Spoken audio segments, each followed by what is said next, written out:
Jesus nos deu duas promessas em João 16:33.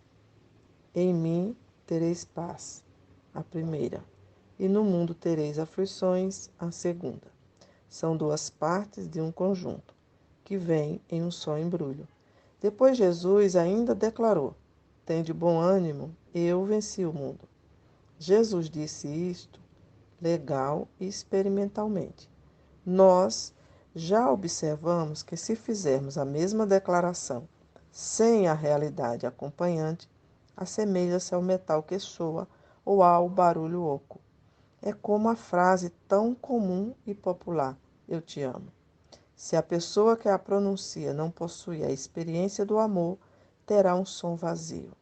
Nós queremos fugir do costume de anunciar frases religiosas que são completamente desprovidas de uma experiência real. O problema nosso, então, é adquirir esta experiência genuína da vida cristã. Nosso espírito, vivificado pelo Senhor, começa a aclamar pela libertação do domínio da alma e do corpo. É este domínio, esta escravidão física e emocional, que impede os filhos de Deus de possuírem uma herança de paz e gozo constante fluindo do seu interior. E é o clamor do Espírito que traz a invasão de Deus para quebrar todas as estruturas de hábitos e o domínio dos apetites naturais, sexuais e emocionais. Por uma palavra, uma disciplina, ou mesmo por sua patrola divina, Deus procura nos tornar homens espirituais, de acordo com o padrão bíblico.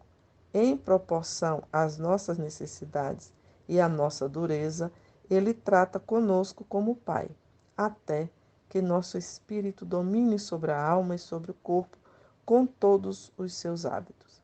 Esta vitória é o que a Bíblia chama de reinar em vida, Romanos 5,17, ou andar no Espírito, Gálatas 5,16. Ser um homem espiritual não é para o milênio, nem é algo misterioso ou super espiritual. É ser um homem que é sobrenaturalmente natural. Ele não está procurando impressionar a ninguém. Ele simplesmente está em vitória porque Deus tem operado algo profundo e permanente em seu espírito. Existe agora um novo padrão de comportamento que se chama obediência. Por que é que muitos cristãos, a grande maioria do povo de Deus hoje, não experimentam esta vitória? Por que há tantos filhos de Deus que se encontram cheios de problemas crônicos, insolúveis, que parecem sempre constituir barreiras entre eles e a vitória experimental? A resposta mais comum é: a culpa é do diabo. Foi ele quem me fez pecar. Ele não me deixa andar em vitória. Como cristãos, nós precisamos entender bem este assunto de Satanás e os demônios. Até que ponto precisamos realmente temê-lo? Até que ponto podemos culpá-lo? Se quisermos alcançar qualquer entendimento ou experiência de vitória, precisaremos de um esclarecimento deste assunto. Há hoje na Igreja e no mundo todo uma grande ênfase sendo colocada sobre a atividade e influência de demônios. Com a restauração de muitos dons e ministérios, a Igreja, inclusive o ministério de expulsar demônios, o sobrenatural tem recebido muita atenção. De maneira especial, o povo de Deus tem manifestado um interesse muito grande no assunto de demônios.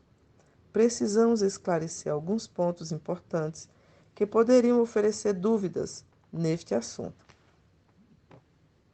A. Demônios são seres espirituais realmente existentes. B. Existe um ministério neotestamentário de expulsão de demônios. C. Há um outro lado desta verdade e desta ênfase de expulsar demônios que eu gostaria de apresentar. D. Jesus derrotou a Satanás e a todos os demônios, grandes e pequenos, escorpiões, serpentes e demais manifestações infernais, definitivamente no Calvário. Colossenses 2,15 e 1 João 4,11. O único poder que Satanás tem para nos impedir de gozar vitória e triunfo no reino de Deus provém das suas duas armas que vimos em Apocalipse 12, 9 a 10, engano e acusação.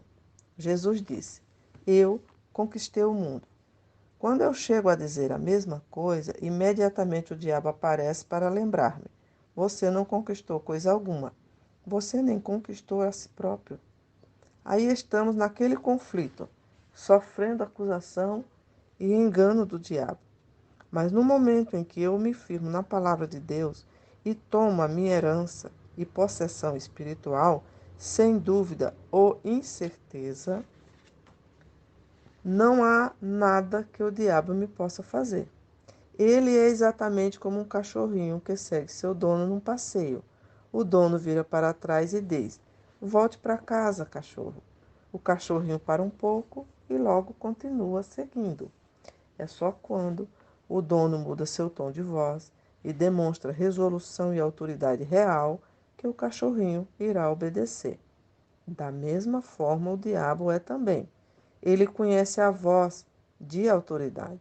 Ele reconhece muito bem se você tem certeza do que fala. E enquanto ele puder o enganar ou acusar, ele o impedirá de entrar na vitória. Os demônios gostam muito de atenção. São peritos em chamar a atenção, principalmente do povo de Deus.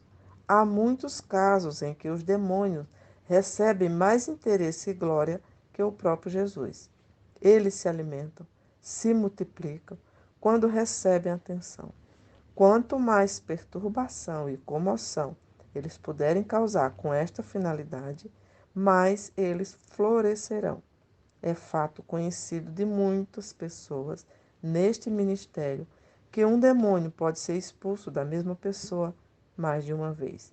Na minha própria experiência como evangelista, eu encontrei tantas vezes as mesmas pessoas na frente procurando libertação que eu comecei a procurar uma solução para esta situação.